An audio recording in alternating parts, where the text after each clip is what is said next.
Every man's heart one day beats its final beat. What's up, guys? Welcome back to Doc's Pop Reviews. We're talking about WWE on A&E Biography. This is the Ultimate Warrior episode. I'm going to try to make this as spoiler-free as possible. Ultimate Warrior, I was a huge fan of his when he was around. Some of the other biographies we talked about, unfortunately, Ultimate Warrior is no longer with us. He has passed away. So we had to refer to some old footage. We had to get everything we learned from his daughters, from his wife, from other wrestlers. But I still enjoyed this biography. Last episode we talked about Shawn Michaels, and I didn't really learn anything new from his biography. However, with Ultimate Warrior, I learned a lot of stuff, because he had a very up and down relationship with the WWE, and so there was a lot of stuff we didn't get to know, a lot of behind the scenes stuff, because there were times where Vince McMahon and WWE was trying to bury the Ultimate Warrior, and there were times where they wanted to elevate him, and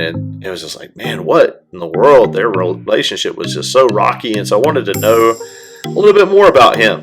He was a big part of my childhood. I had his action figures. I had his wrestling buddy that I would body slam. I did enjoy this, I will say, like other biographies.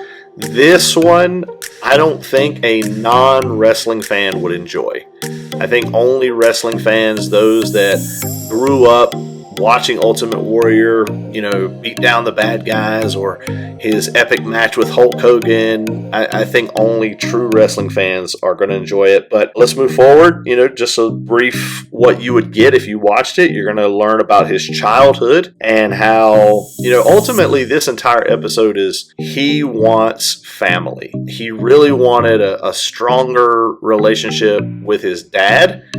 And that's something he's seeking out the entire time of his life. And that molds him into the path of bodybuilding. Other wrestlers we saw, they're doing it for the love of the sport. That's what they watched on television, and they knew that's the path they wanted to take.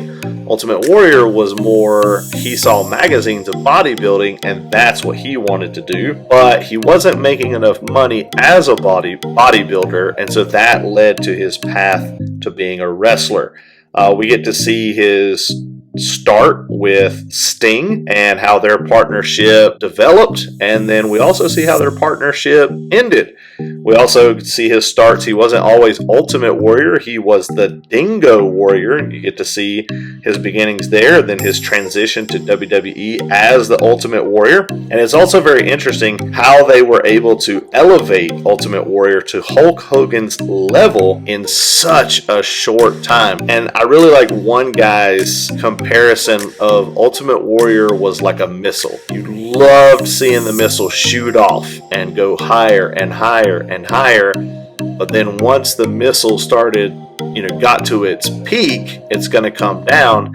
And that's really what the Ultimate Warrior was. He was a missile. He shot off and then he came down, and we get to see pretty in depth the rivalry between Ultimate Warrior and Hulk Hogan. They both had a personal and professional rivalry. We also see his downfall of his title reign. A lot of people go through hard times, but very rarely is it your professional life and your personal life going through hard times at the exact same time. And we get to see that in Ultimate Warrior's life. We get to see some pretty in-depth back and forth letters between Warrior and Vince.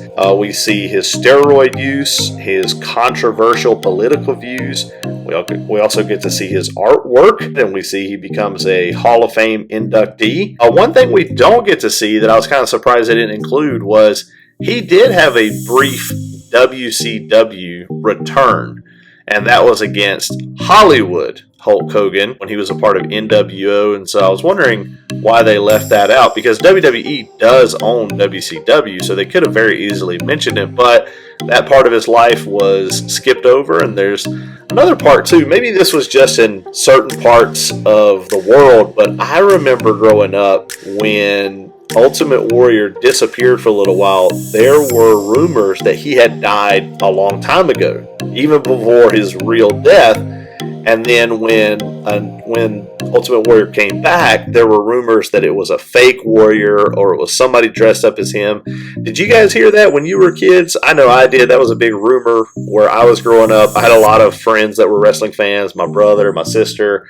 We had all heard that rumor. I'm wondering if you guys heard that, but that wasn't even something mentioned in the biography as well, which is fine. You know, they got to squeeze everything in an hour, 25 minutes. I personally enjoyed this biography. If you grew up in the 80s or 90s and you grew up around that time of Ultimate Warrior and Hulk Hogan, you're going to enjoy it too. Did you guys watch it? Let me know what your thoughts are. If you haven't watched it, go check it out. So hope you enjoy it. As always, like, share, and subscribe. Have a great day, guys.